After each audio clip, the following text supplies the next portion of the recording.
So we're here today with Charlie Niehaus. Charlie Niehaus. Tell me about yourself, Charlie.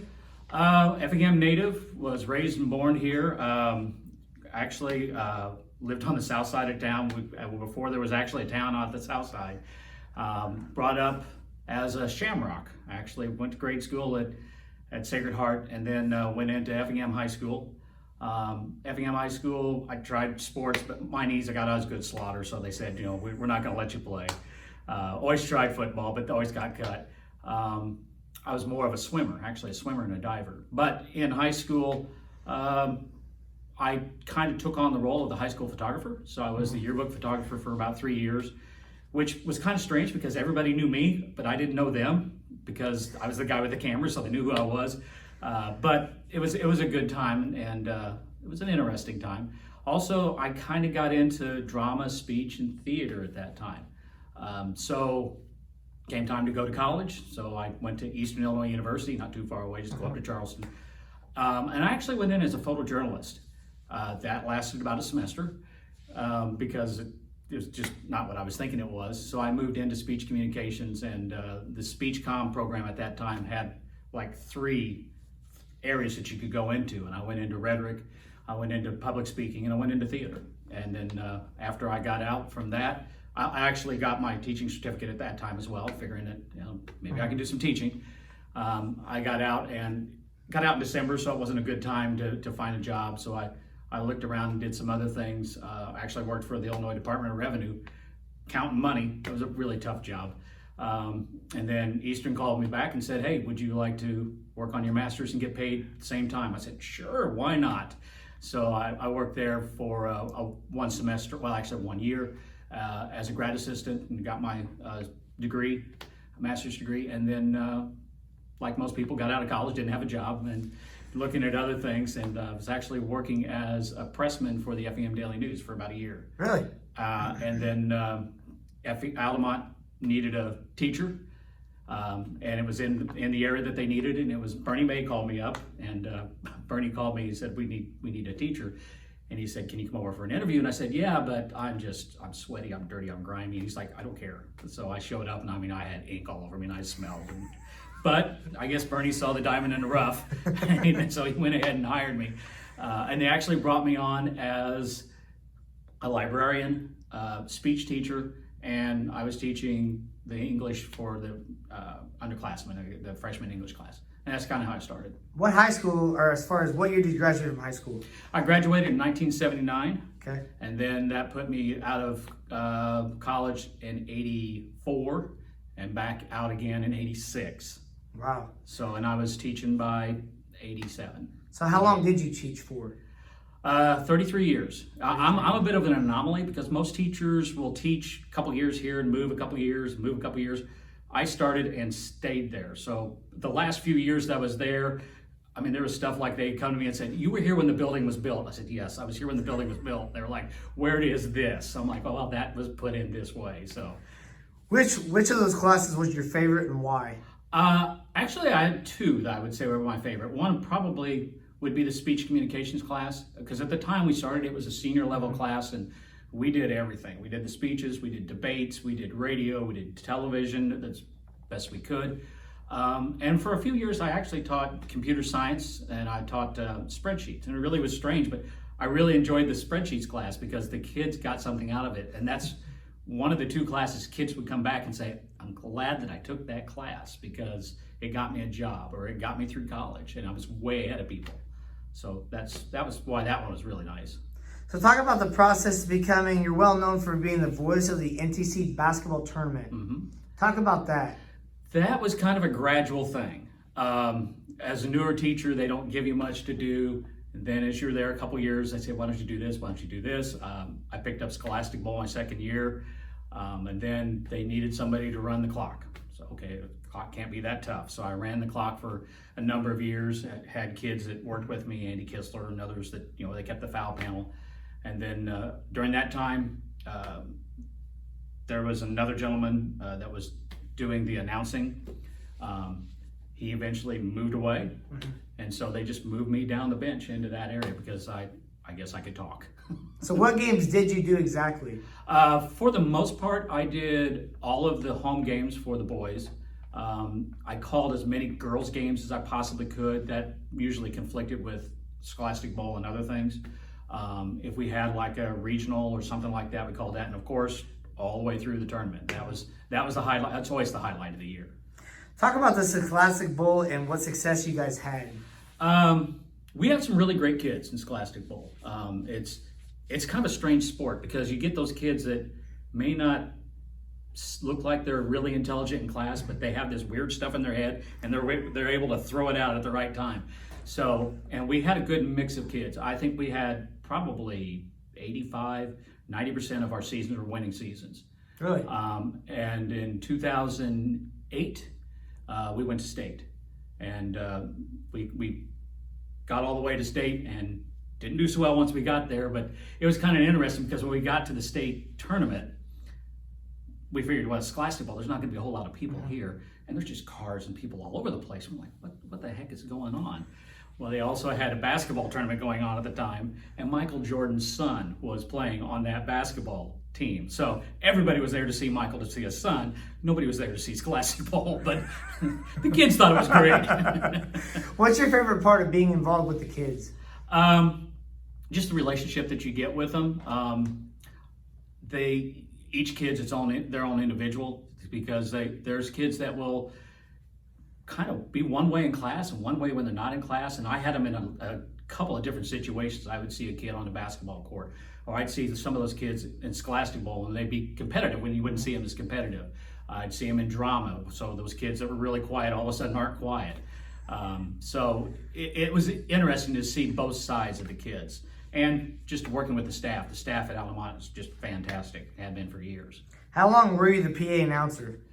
According to the plaque, they said 25 years. So, wow. But it was such a gradual, Tom Harrington was there, and there were a few times that Tom wasn't there, so I came in. And so I would say probably right around 25 years. 25 years. What do you enjoy most about being the announcer? Well, I get the best seat in the house, bar none. And it's just enjoyable because you get to see the kids really working and playing well.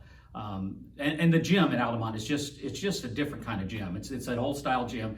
You have to work to find a bad seat in that gym. So it's a good gym for people to watch basketball. So you get a lot of participation from the people in the stands and that kind of stuff.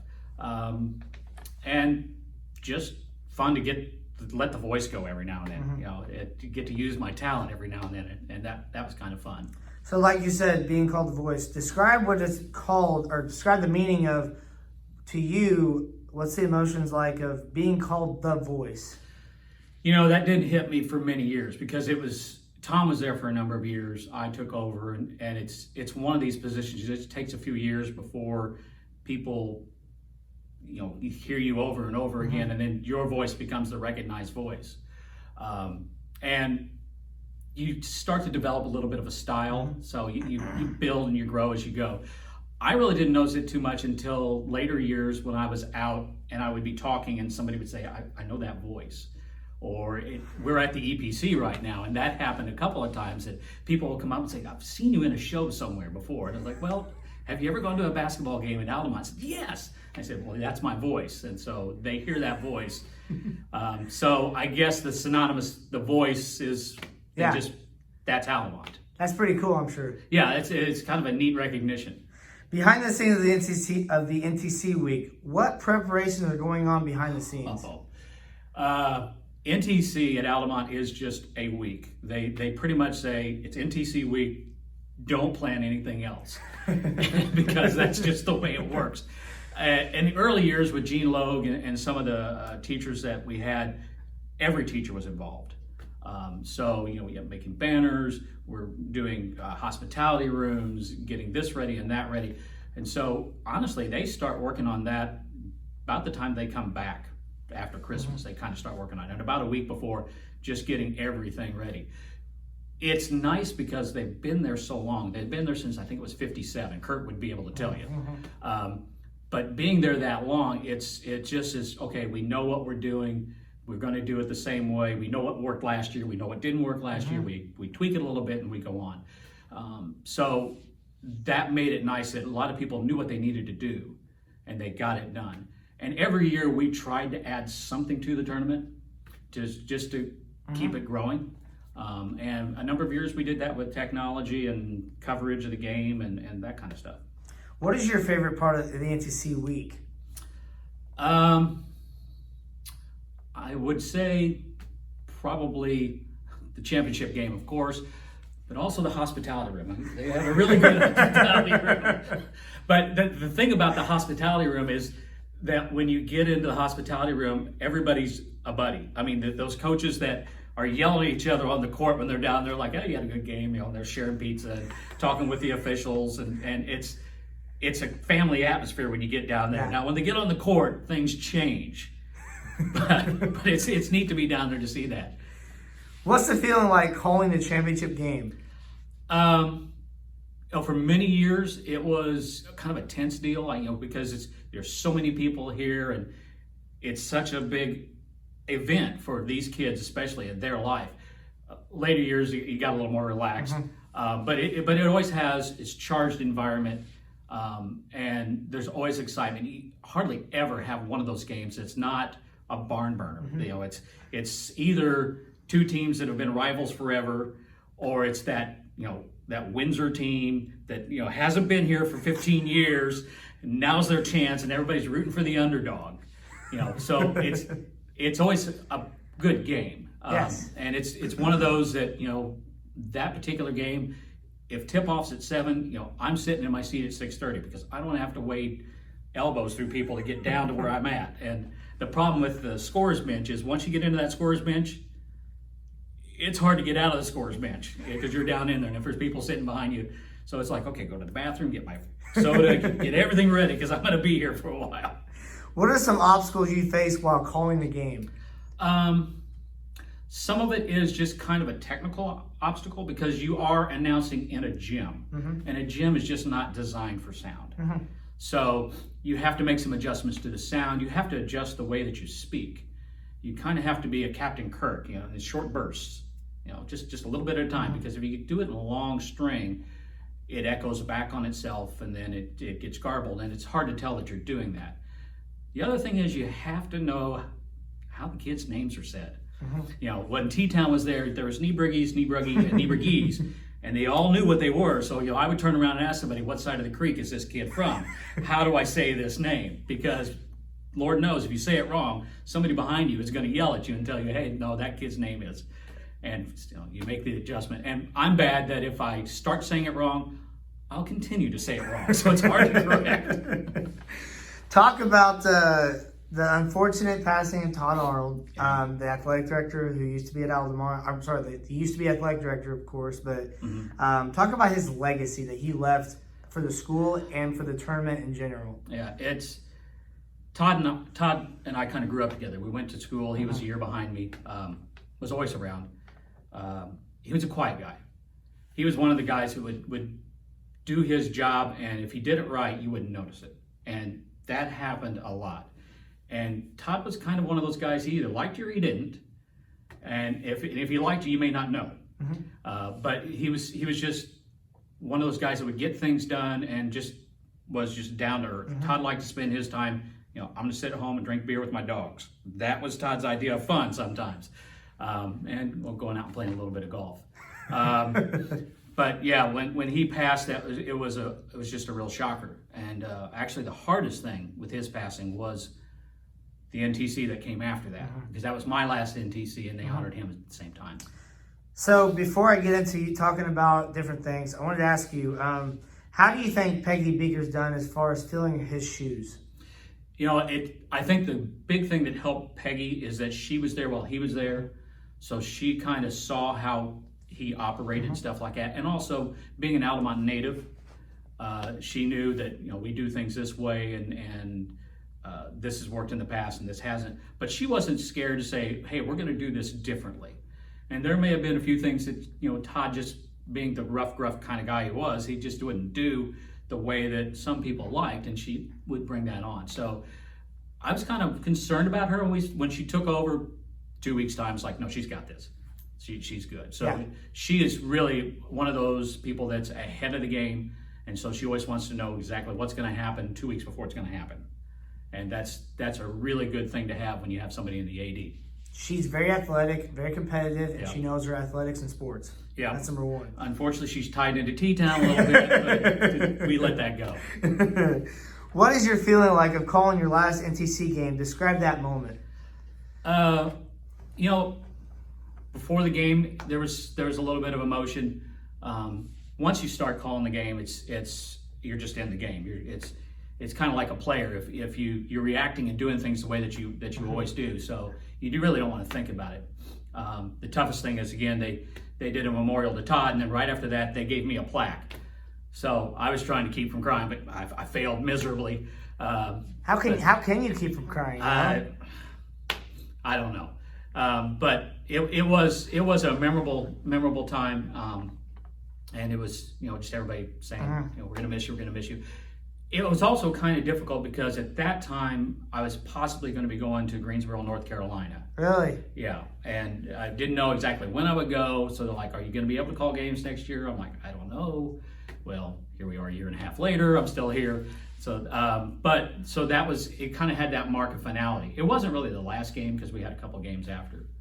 Are you still calling games? Not really. Not really. Not really. Okay. Scott Beal has taken that over. And the nice thing Scott, is, yep. yeah, nice thing is Scott, again, another one of those Alamo natives. Scott's developing his own style. He's doing a good job so far. He's doing a good job of it, yeah. Yeah, absolutely. So I want to hit on this one big time.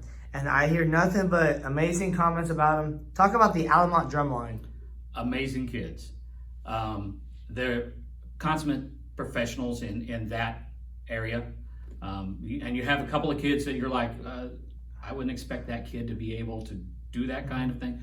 But they really work hard at what they do, and they put on a really good show on that drum line in that gym.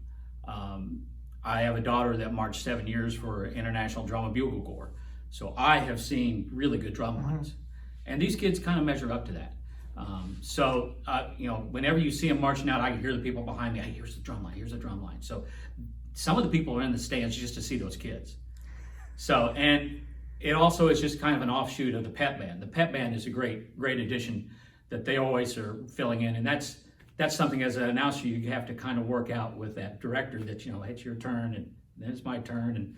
And it took a little bit, you get a new director, take a little bit to get that down. But once you get it down, it works out really well.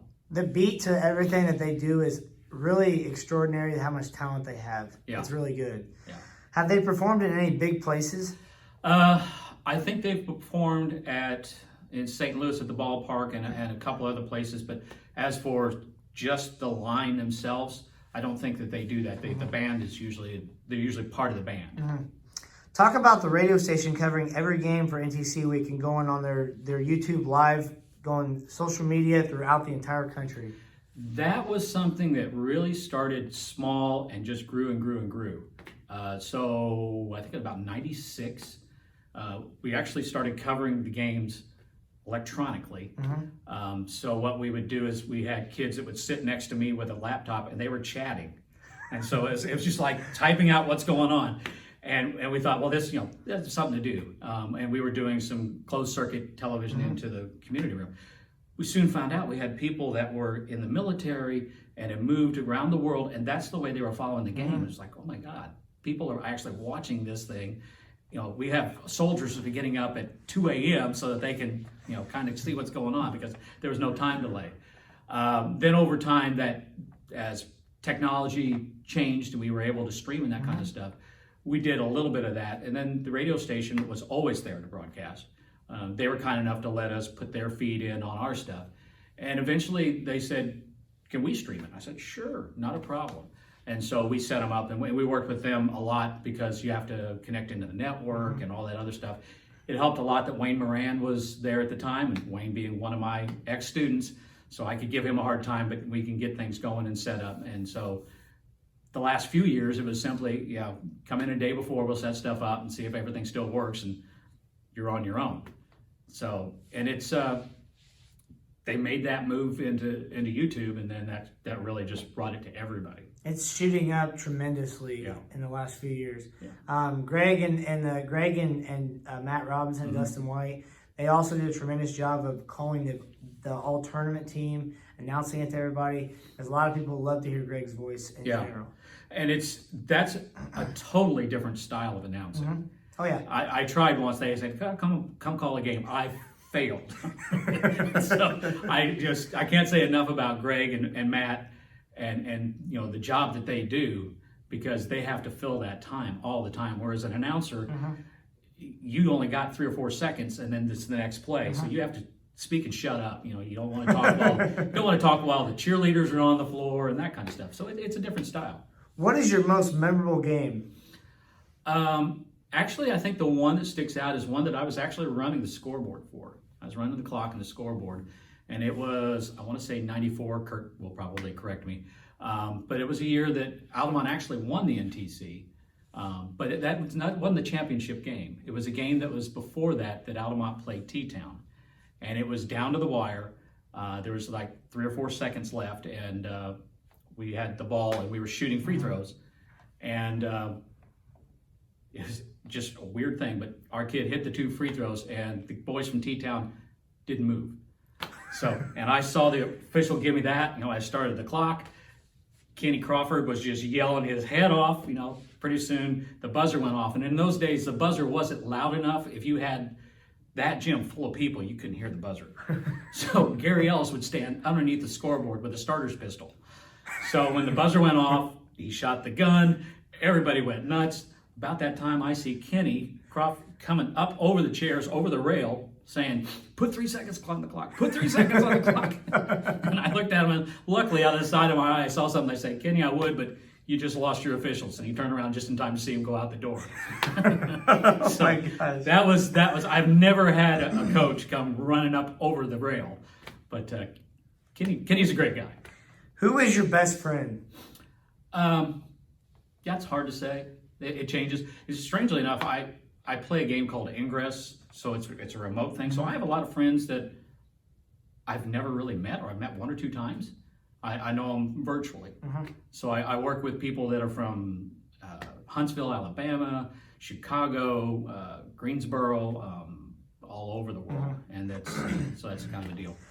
What is the most, or who is the most unique nickname official that you've named or called an official in a game? Officials. Well, usually with the officials, you didn't want to piss them off too much. But they do enjoy that you get a little bit of a good rib to kind of get them in a good mood to start. So I usually would introduce them as the 3 Caballeros, or the trio from Moonshine. And we'd always pick some little town that was in the middle of nowhere that nobody knew. But the only one that I would really kind of pick on was, I called him Action Jackson, Kevin Grigg. Yeah. And I went to school with Kevin, and I was just a nickname that he had. I don't know really why he had it, but every time he came in, he was Action Jackson. What did you call my dad, Carl Repking? I don't know.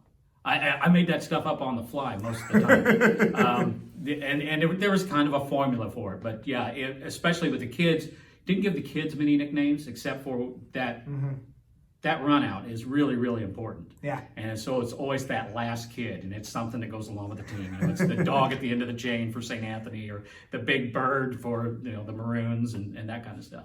If you weren't the PA announcer or a teacher, what would you have done? Starved.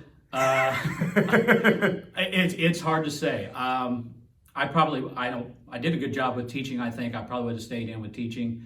I'm so dang old. The computers were just starting when I started, so I probably would have went into that field. I may have followed my father, and he was a mechanic for many, many years, which is kind of interesting, because he was a mechanic in Alamo when they announced that they had hired Wayne Niehaus to teach English. The people in Alamo were really, really concerned, because my father's theory was, if you want it to stick, give it to him hard and dirty. So he was a real cusser. And when they found out that somebody like that was teaching English, they were really concerned, until they found out I'm Wayne Charles Niehaus Jr. And then they kind of relaxed.